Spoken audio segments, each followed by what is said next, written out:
آزادی کی جو تحریک ہے اسے بڑے غور سے اسٹڈی کریں۔ محمد علی جناح جو اس موومنٹ کو آگے بڑھا رہے تھے، پہلے تلاش کریں کہ محمد علی جناح کی سب سے زیادہ مخالفت کن لوگوں نے کی۔ دو طرح کے مخالف تھے، ایک تو باہر تھے مسلمانوں سے جو خود انگریز حکومت مخالف تھی، اور دوسرے کانگریس ہندو مخالف تھے۔ لیکن جو اندر والے مخالف تھے نا وہ زیادہ خطرناک تھے، وہ سارے کے سارے علماء محمد علی جناح کو کہتے تھے کافر اعظم ہے، حتیٰ کہ وہ چھوڑ کے چلے گئے۔ انہوں نے کہا لعنت بھیجو، یہ جو قوم خود غلامی کے راستے کو اختیار کرنا چاہ رہی ہے، یعنی اس قسم کے فتوے مسلمان علماء نے دیے کہ گاندھی کو کہا کہ اگر کوئی یعنی ہندوستان میں نبی و رسول ہوتا تو گاندھی ہوتا۔ انا للہ و انا الیہ راجعون۔ ڈاکٹر اقبال لے کے آئے جا کے، ڈاکٹر اقبال گئے انگلستان اور ان سے کہا، جیسے آغا عارف حسین شہید نے قیادت کہا، یہ پڑھی ہوئی آپ کی قیادت، بسم اللہ، آپ نے میرے ساتھ وعدہ کیا تھا آپ میرا ساتھ دیں گے، مجھے آگے کر کے آپ گھر جا کے بیٹھ گئے، مجھے پھنسا دیا آپ نے، یہ رکھی آپ کی قیادت۔ سید گلاب شاہ صاحب نے اپنا امامہ اتارا، ان کے قدموں میں رکھ دیا، مہربانی کریں، قوم تو پہلے تباہ ہے۔ محمد علی یعنی ڈاکٹر اقبال گئے وہاں پر، انہوں نے کہا کہ مہربانی کریں، اور کوئی نہیں کر سکتا یہ کام، نہ کسی کو سمجھ ہے اور نہ کوئی کر سکتا ہے۔ محمد علی جناح واپس آ گئے اور پھر انہوں نے آگے بڑھے۔ راجہ صاحب محمود آباد جیسے لوگ کھڑے ہو گئے، نواب بہادر یار جنگ جیسے لوگ کھڑے ہوئے اور انہوں نے ان کا ساتھ دیا۔ جوان لوگ تھے یہ جو نواب صاحب محمود آباد جو تھے جوان آدمی تھے، ان لوگوں نے ساتھ دیا محمد علی جناح کا، حتیٰ کہ پاکستان بن گیا۔ اب جو ہندو گروپ تھا اس کو لیڈ کرنے والا تھا جواہر لال نہرو، اور جو اس وقت کی برطانیہ کی حکومت تھی ان کو لیڈ کر رہا تھا یہ لارڈ ماؤنٹ بیٹن۔ ایک سال بعد محمد علی جناح کا انتقال ہو گیا۔ لارڈ ماؤنٹ بیٹن کے جملے آج تک تاریخ میں محفوظ ہیں۔ اس کو جو اطلاع ملی، وہ اس وقت انگلستان میں تھا کہیں یا کسی جگہ اور تھا، تو بڑا حیران ہوا۔ اس نے کہا اگر مجھے یہ اطلاع مل جاتی، پتہ لگ جاتا کہ محمد علی جناح نے اتنی جلدی مر جانا ہے، تو میں کبھی پاکستان نہ بننے دیتا، صرف اس کو لیٹ کر دیتا۔ محمد علی جناح کے بعد تو کسی کو سمجھ ہی نہیں کسی بات کی۔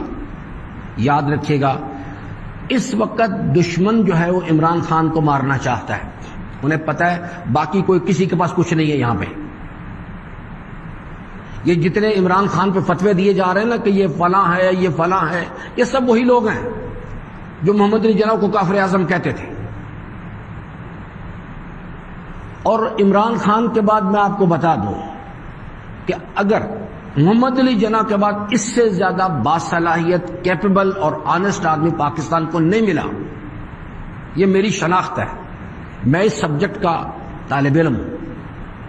اور اب اگر کچھ ہوا تو میں آپ کو پوری ذمہ داری سے کہتا ہوں، اگلے 300 سال یا ہمارے والی آنے والی نسلیں نسلاً بعد نسلاً غلام ہو جائیں گے۔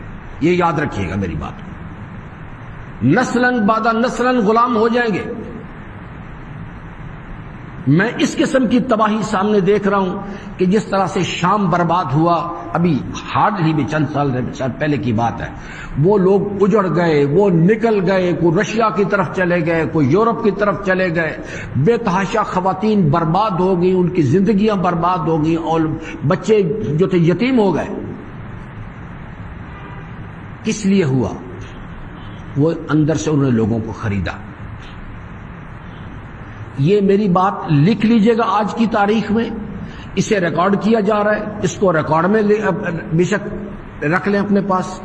اگر یہ ہوا عمران خان کے ساتھ، جب تک یہ جو دباؤ ڈیولپ ہوا ہے نا، اس دن یہ جو پورے پاکستان میں لوگ نکلے، پھر پشاور کا جلسہ، پھر کراچی کا جلسہ، اس نے اندرونی غدار، بیرونیوں کو کوئی پریشانی نہیں ہے، میں آپ کو بتا دوں، وہ ایک غدار چھوڑے گا دوسرا تیار کھڑا ہے۔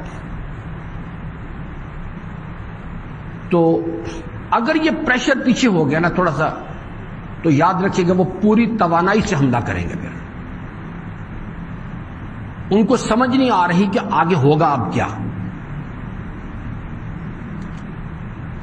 تو یہ میری گزارشات ہیں ہر آدمی نے اپنی زندگی کے معمولات کا. اور یہ لمحاتی غلط فیصلے جو ہیں نا، اس کے نتائج صدیوں تک جاتے ہیں. پھر آپ آگے 1-2 دن نہیں ہوتے، صدیوں تک جاتے.